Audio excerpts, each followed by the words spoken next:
Malam itu seharusnya menjadi perayaan. Lampu panggung menyala terang. Sorak penonton memenuhi studio. Semua orang menunggu satu nama untuk dipanggil, dan hampir semua yakin itu bukan dia. Namun dalam hitungan detik, suasana berubah drastis. Nama Arbil Asahan disebut sebagai peserta yang harus menghentikan langkahnya di Dangdut Akademi 7. Sejenak studio terdiam, lalu media sosial meledak. Bukan hanya soal siapa yang tersingkir, bukan hanya soal hasil kompetisi, tapi karena satu pertanyaan besar mulai menggantung di benak publik. Apakah ini benar-benar tentang kemampuan, atau ada hal lain yang belum kita tahu? Dan yang paling mengejutkan, satu nama legendaris ikut terseret ke tengah pusaran ini. Nama yang tak pernah jauh dari dunia dangdut, Rhoma Irama. Tapi apa sebenarnya yang ia katakan? Dan mengapa ucapannya justru membuat situasi semakin ramai? Malam eliminasi yang mengubah segalanya. Detik-detik eliminasi selalu menjadi momen paling menegangkan. Namun malam itu terasa berbeda. Wajah Arbil terlihat tenang. Senyumnya masih terjaga. Seolah ia pun yakin perjalanannya belum berakhir. Penonton di rumah pun berpikir sama. Penampilannya konsisten, ciri vokalnya kuat, karismanya mudah dikenali. Tapi ketika hasil diumumkan, segalanya runtuh dalam sekejap. Komentar demi komentar langsung bermunculan. Timeline dipenuhi tanda tanya. Kekecewaan, kemarahan, dan kebingungan bercampur jadi satu. Banyak yang bertanya, kenapa Arbil?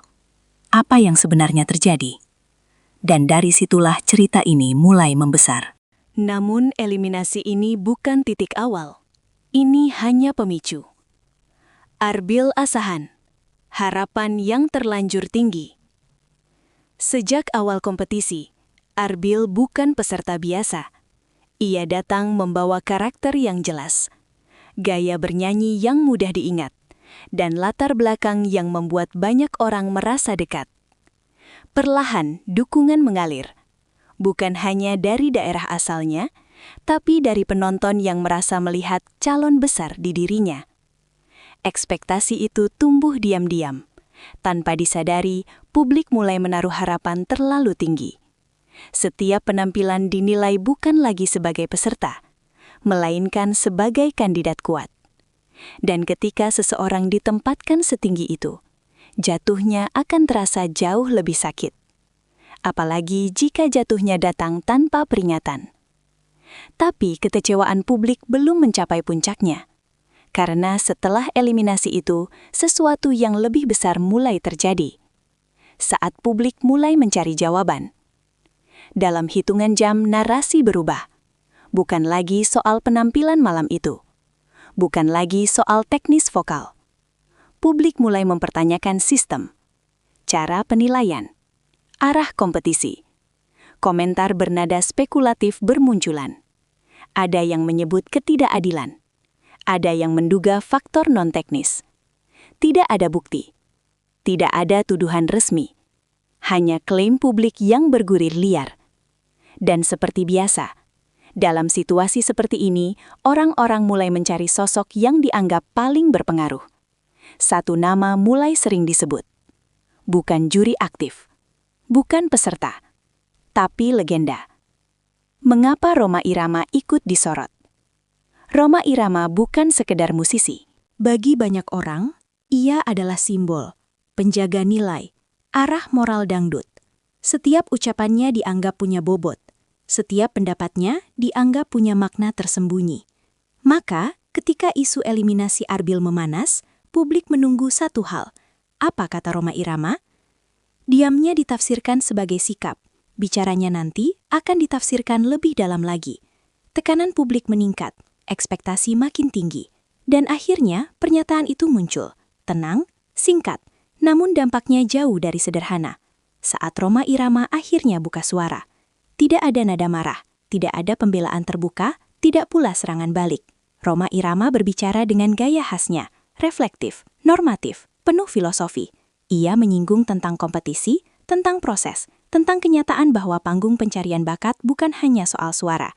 Kalimat-kalimatnya terdengar sederhana, Namun justru disitulah letak masalahnya, karena publik tidak mendengar dengan telinga yang sama.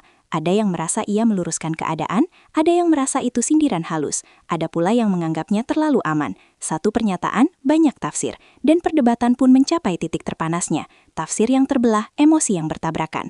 Pendukung Arbil merasa kecewa, sebagian berharap ada pembelaan lebih tegas, atau setidaknya pengakuan bahwa ada hal yang janggal, sementara pihak lain melihat pernyataan itu sebagai pengingat bahwa kompetisi tidak pernah adil di mata semua orang, dan hasil adalah hasil. Dua kubu terbentuk, saling beradu argumen, saling mempertahankan persepsi. Padahal, Rhoma Irama sendiri tidak pernah menyebut nama Arbil secara langsung dengan nada kontroversial. Namun publik sudah terlanjur emosi. Dan saat emosi memimpin, makna seringkali tertinggal. Di balik semua kebisingan itu, ada satu fakta pahit yang jarang dibicarakan. Realita keras dunia kompetisi. Ajang pencarian bakat bukan dunia yang hitam putih. Bukan hanya tentang suara terbaik. Bukan hanya soal penampilan malam itu. Ada momentum, ada penerimaan pasar. Ada dinamika yang tak selalu terlihat kamera. Banyak talenta besar tersingkir lebih awal. Bukan karena buruk, tapi karena sistem bekerja dengan caranya sendiri. Arbil bukan yang pertama, dan sejarah menunjukkan yang tersingkir hari ini bisa jadi bersinar di tempat lain esok hari. Namun memahami itu tidak pernah mudah, terutama ketika harapan sudah terlanjur dibangun. Dan setelah semua perdebatan mereda, pertanyaan terakhir pun muncul. Setelah semuanya reda, apa yang tersisa? Arbil kini berada di titik baru, bukan lagi peserta, tapi individu dengan sorotan yang justru lebih besar. Namanya dikenal lebih luas, perjalanannya diperhatikan lebih dalam. Sementara pernyataan Rhoma Irama, jika dibaca tanpa emosi, seolah menjadi pengingat sunyi, bahwa dunia hiburan tidak selalu memberi hasil yang kita inginkan, tapi selalu memberi pelajaran. Tentang menerima, tentang bangkit, tentang berjalan lagi tanpa panggung megah. Karena dalam banyak kasus, yang benar-benar menentukan masa depan seseorang bukanlah satu malam eliminasi, melainkan apa yang ia lakukan. Setelah lampu panggung dimatikan, dan mungkin disitulah cerita Arbil Asahan sebenarnya baru dimulai.